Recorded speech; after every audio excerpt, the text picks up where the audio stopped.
Live from the heart of America, I'm Steve Gruber, ready to fight for you from this foxhole of freedom we're in, giving you better analysis and insight than anyone else, shedding a spotlight into the darkness of all this messiness we have. The relentless pursuit of truth, that's what we do here, and here are three big things you need to know to start your day today. Number one, Robert F. Kennedy Jr. is too fit, too good-looking, and he works out too much to be president. That's not what I'm saying, it's what angry Democrats are saying about one of their own. I'll explain. Number two, evictions around the country are reaching levels that are far higher than the pre-pandemic levels, and it's hurting both landlords and now the homeless former tenants. And number three, it is remarkable just how incoherent Joe Biden is on an all too regular basis. Let's be honest. He's just not quick on his feet. And I'm not talking about his serious balance issues that have resulted in numerous public falls, falling 3 times on Air Force One as the world watched, falling off a bicycle that was standing still, and more recently, falling into a near face plant on Air Force Academy graduation day in front of everyone again. God only knows how many times he's crashed behind closed doors at the White House or in Delaware. But if this keeps up, he is going to get seriously injured or worse, maimed or killed. Really not a laughing matter. But I was not talking about his ongoing losing fight with gravity, but rather his inability to think on his feet. I mean, how many times have we heard him say something that is clearly wrong or strange or indecipherable, and he just keeps on going, mumbling and slurring along? Jill? Adults who are still with it catch themselves and correct odd or inaccurate comments, but not old Joe. He just keeps trucking. You know, like when he used to drive an 18-wheeler. Just another false claim that has made his way along the way. And he's never corrected that either, but that's for another day. Try this Freudian slip-on for size. That is just how it's just now gaining attention from the visit of the leader of India a few days ago. Joe Biden sitting there talking, he tells the audience that he sold a lot of state secrets. Maybe his medication was running low yesterday afternoon. Or maybe it's true. Listen. I was just thanking, anyway, I started off without you. And I sold a lot of state secrets and a lot of very important things that we shared. I was just thanking, anyway, I started off without you. And I sold a lot of state secrets and a lot of very important things that we shared. Interesting. That's right. The President of the United States, who just happens to be the focus of an expanding scandal, that includes allegations of bribery and money laundering, says out loud that he sold a lot of state secrets. Maybe he thought it was a joke. And it'd be funny, except that it's what many people already suspect. I mean, how does that come out of his mouth and he doesn't catch it, he doesn't correct it, or he intends it to happen? He just keeps on rolling along as if nothing happened. Because either he has no idea he said it, or he said it because it was actually true and he thought nothing more about it. Either way, it's jaw-dropping. But these days, Joe Biden doing something jaw-dropping is not too unusual, is it? I mean, he makes claims every single day that are not even remotely true, and for the most part, the mainstream media just gloss right over it. That's changing a bit lately. A bit. Biden was boasting yesterday again about what a great job he's done with the economy. And like usual, he lied about what's really going on. Of course he did. Larry Kudlow ripped Joe and his speech on the economy and fact-checked all of the president's claims on the growing economy in America. Listen to this. All right, big speech today. President Joe Biden once again compared himself to FDR and asserted that the U.S. is by far the fastest-growing economy in the world today.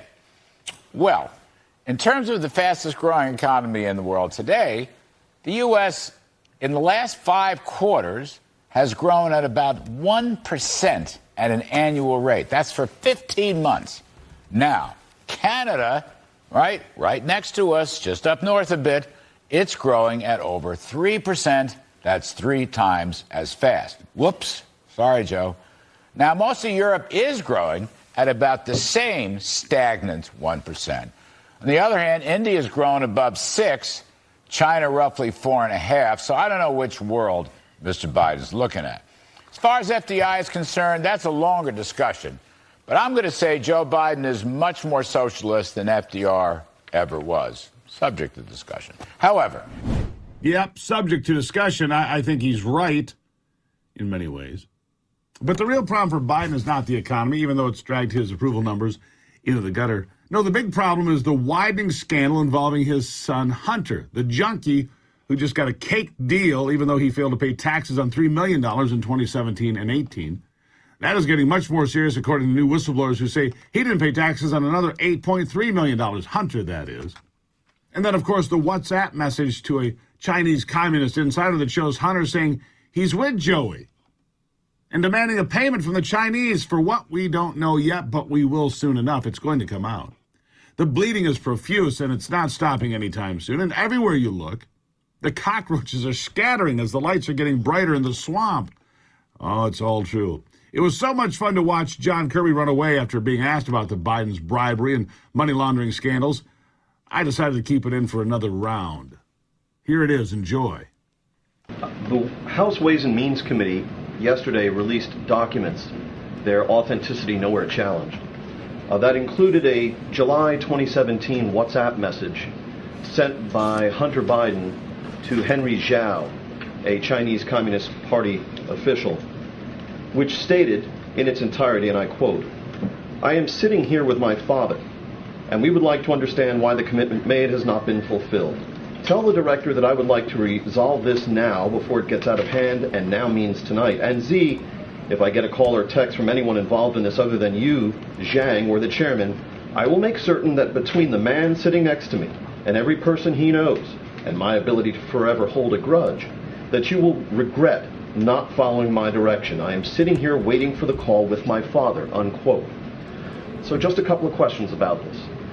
First, does this not undermine the president's claim during the 2020 campaign and the reaffirmations of that claim by his two press secretaries since then, that he never once discussed his son's overseas business dealings with him? No, and I'm not going to comment further on this. We're good. I'm not. James, let me save you some. Let me save you some breath. If you're going to ask about this, I am not addressing. I know you do more than I'd like you to have. I am not going to address this issue from this podium. I'm just not going to do it. All right. I'm not going to do Where it. was the president? Thank you. Thanks, guys. Have a great weekend. You see, they're all about to start asking a bunch of questions about it. He looked around the room and said everybody was doing follow-ups, and so he runs out of there. And KJP, ooh, she gave James Rosen the look. How dare you ask a serious question in here? How dare you ask about bribery and money laundering? We're not going to answer those questions. We won't dignify those questions with a response of any value at all. Oh, you're going to answer questions. It's just a matter of time. Because the big media outlets like ABC, NBC, CBS, the Washington Post, even the New York Times are now writing and talking about what's happening with the Biden scandal. You can't hide it. The whistleblowers are here. Yeah, the Grim Reaper for this administration is here. And what does that mean for Kamala Harris? We'll talk about that right after the break. Good to see you.